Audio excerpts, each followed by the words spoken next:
Endi siz ham gadjetlaringiz orqali o'zbek Wikipediyasining rivojlanishiga hissa qo'sha olasiz. Gap shundaki, qariyb 4 yildan buyon minglab talabalarning sevimli loyihasiga aylanib ulgurgan Wikistipendiya loyihasi endi mutlaqo yangicha ko'rinishda.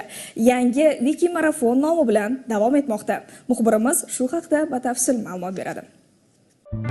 2022 yildan buyon faoliyat yuritayotgan Wikistipendiya loyihasi endilikda Wiki Marafon nomi bilan davom etmoqda. Loyiha internet tarmog'ida o'zbek tilidagi ma'lumotlar bazasini kengaytirish, shuningdek, O'zbekiston haqidagi chet tilidagi ma'lumotlarni ko'paytirishga qaratilgan samarali tashabbus sifatida baholanmoqda. Loyiha o'zbekcha Wikipediyadagi maqolalar soni va sifatini oshirish hamda internetdagi o'zbek kontentini boyitishni maqsad qilgan. Shuningdek, loyiha orqali O'zbekiston tarixi va madaniyati haqidagi ma'lumotlarni keng jamoatchilikka yetkazish va o'zbek tilining jahon maydonidagi nufuzini oshirish ko'zda tutilgan. Xo'sh, bu loyihada kimlar qanday ishtirok eta oladi? Wiki Marafon loyihasida yosh ham, joylashgan hudud ham hech qanday cheklanmagan, bemalol hamma o'zini volontyorlik asosida Wikipediyaga o'z hissasini qo'shishi mumkin bugungi kunda.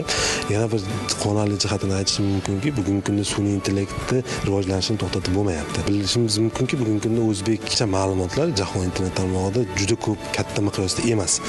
Va aytishim mumkinki, bugungi kunda biz ma'lumotlarni qanchalik Wikipediyada ommalashtirsak, ko'paytirsak, ishonchli manbalar bilan boyitsak, bu ertangi kunga bizga sun'iy intellektni berayotgan ma'lumotlarga to'laqonli 100% ta'sir qiladi deb ayta olaman.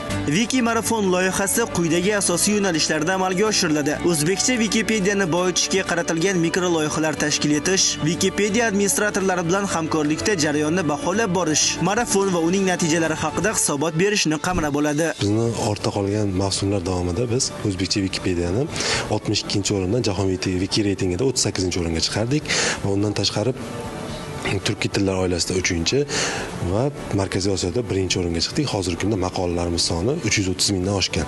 O'zbek Wikipediyaga bugun murojaat qilayotganlar soni ham ma'lummi? Aytishim mumkinki, 2025-yil yanvar oyidan 2026-yil yanvar oyigacha eng ko'p ko'rishlar soniga ega bo'lgan oy yanvar oyi bo'ldi.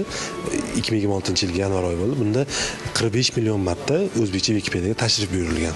Hozirgi kunda Wiki Marafon loyihasi davomida huquq, tarix, siyosat, korrupsiyaga qarshi kurashish, robototexnika, sun'iy intellekt kabi mavzularda hozirgi kunda maqolalar joylab kelmoqdamiz.